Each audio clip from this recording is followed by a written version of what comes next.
calling.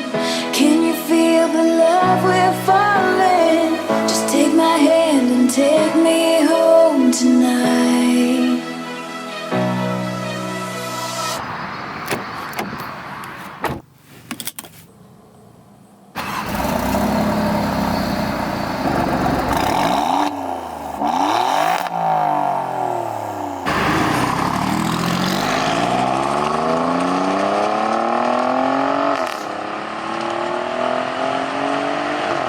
Hey guys, welcome to another car review, and this time I'm in a 2017 Alfa Romeo Giulia Quadrifoglio, and man, that exhaust note is already very, very good, and I haven't touched the race mode yet. Now the first thing that you notice on this car is obviously the exterior looks, and man, there is not a single angle on this car that looks bad. And usually when you have a car, you know, look at the front end, it looks absolutely great, and then you go to the back and you go, what were you guys thinking? But with this, none of that.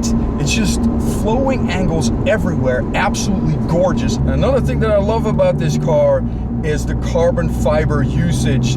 You see it come back in the front, which it has an active aero splitter, and then in the back you have this small little ducktail spoiler, which I think it sets it off perfectly in this. Another thing that I do like on the exteriors is how the owner put some carbon fiber overlays on the B-pillar and also the door handles. It really sets it off from just regular white. It makes it pop, and I like that a lot. And on the side you have the side skirts that also has that carbon fiber, but the two main pieces of carbon fiber, or actually three, is something that you can't see normally. When you're in a car, you can't see the hood just a little bit, the carbon fiber diamonds. If you pop the hood, you see that it's completely out of carbon fiber. The roof is also carbon fiber, but it's painted over, so you can't see that. And the prop shaft or drive shaft, also carbon fiber. This is all done to lose weight. The main thing that I really love about the styling on the back end is the exhaust. It kind of has a tilt upwards, and it just flows perfectly with the body line. The front end, those headlights that are kind of tilted down, give you that mean look. It's great. Now when we go over to the interior styling, it's very much Alfa Romeo, and I love it. You know, you got these awesome dials. These seats are also very, very nice, very, very side bolstered. You can also get carbon fiber seats, but that's an upgrade that I don't know if it's completely necessary. And they're also manual. These are automatic seats. As far as rear space goes, there's more than enough. Even with the automatic seat in the full backwards position, I can still sit back there. And trunk space, there's more than enough. The only downside, you cannot fold the seats down, but it is what it is. That's what you get with performance vehicles. Now these brakes are by wire, and feeling is kind of gone. It feels very, very odd. First car that I've driven that I'm really noticing that there's kind of a disconnect, but it does brake good. Now these brakes are obviously Brembo brakes, as per usual on performance vehicles that come from Italy.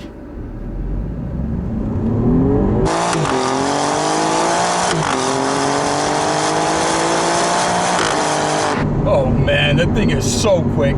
The engine in this car is a 2.9 liter V6 that is twin turbocharged, and it's Ferrari derived, and it has that DNA in it, so you hear it in the sound and you feel it in the power. It makes a total of 505 horsepower and 443 torques.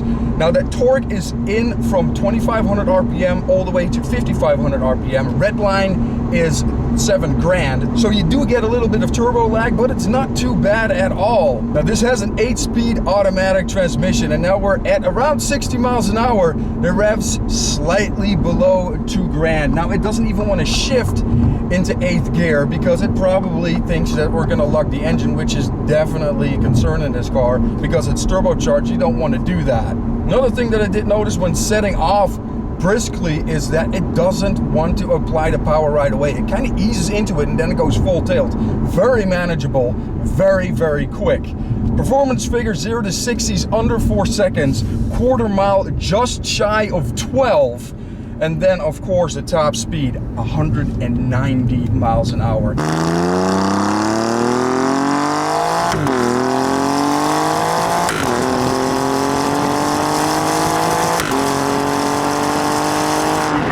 And the shift shifting. This is not a dual clutch transmission, and it shifts absolutely lightning quick. It is so funny that how in the past dual clutch transmissions were the way to go, and now even a conventional automatic shifts so quick that you can't replicate it with the manual. Now talk about the manual transmission. In the United States, you don't have it. Kind of a downside, but honestly, do you really need it anymore with these transmissions being that good?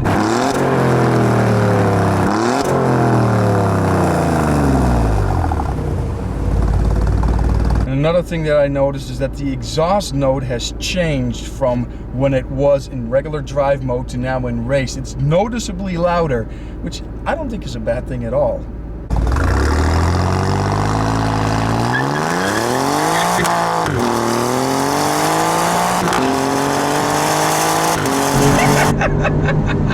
Alrighty then! And I love how it just calms down. As soon as you shift, get off the gas, all that violence is all of a sudden gone, and it's a normal daily driver. It's absolutely grand. Now this has a couple of different driving modes. It's called DNA, and you really want to leave it in race if you want to play with the paddle shifters, which I'm doing right now.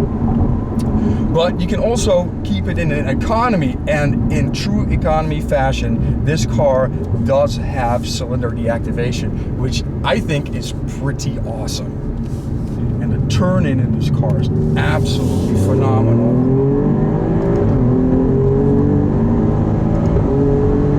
Wow. Just nuts. I can get on these brakes a little bit harder.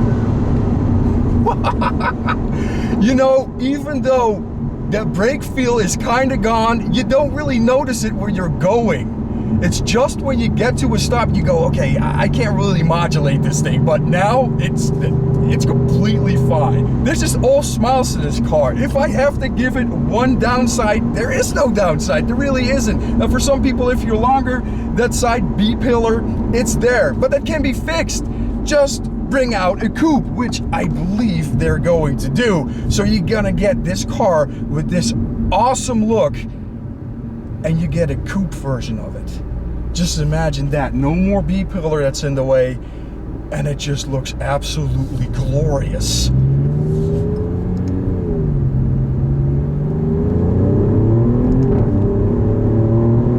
Now you heard me talk about the handling of the car, and it is a very nice handling car. And it's also evidenced by it being right now the fastest production sedan around the Nurburgring, 7 minutes and 32 seconds. Now they did it before with the manual transmission one, and it was, I believe, 7 minutes and 39 seconds. So the automatic is faster around the ring, and it also took back the record from Porsche, which probably Porsche is very salty. And the funny thing about this car is that I don't think anyone saw it coming. Alfa Romeo does have a ton of racing heritage, but they haven't produced a car quite like this in a very, very long time. So yeah, surprised?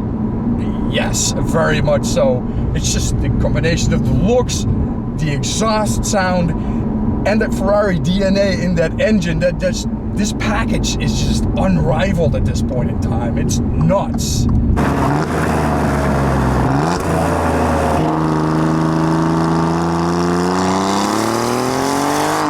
Oh man, and that acceleration is also absolutely blistering.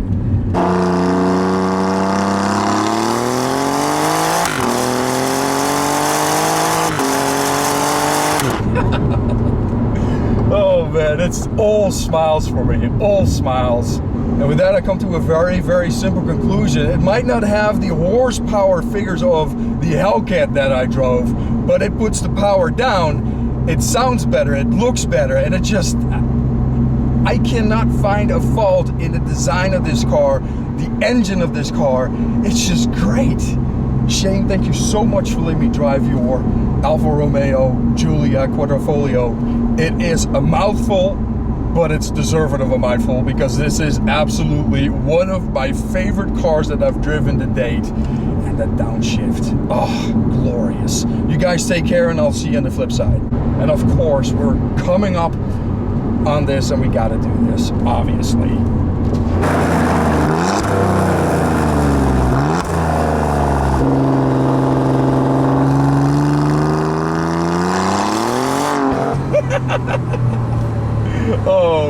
Nice. Quadrifoglio. Okay, here we go. Man, I'm just looking at the car from the reflection of this F-150. I go, yes. God, I love this car. This is a good choice. You buy a Tesla, and then if you have to replace it with a gas guzzler, Right. I don't think you made a wrong choice. And again, just setting off with these shifters, absolutely low fuel. Whoops.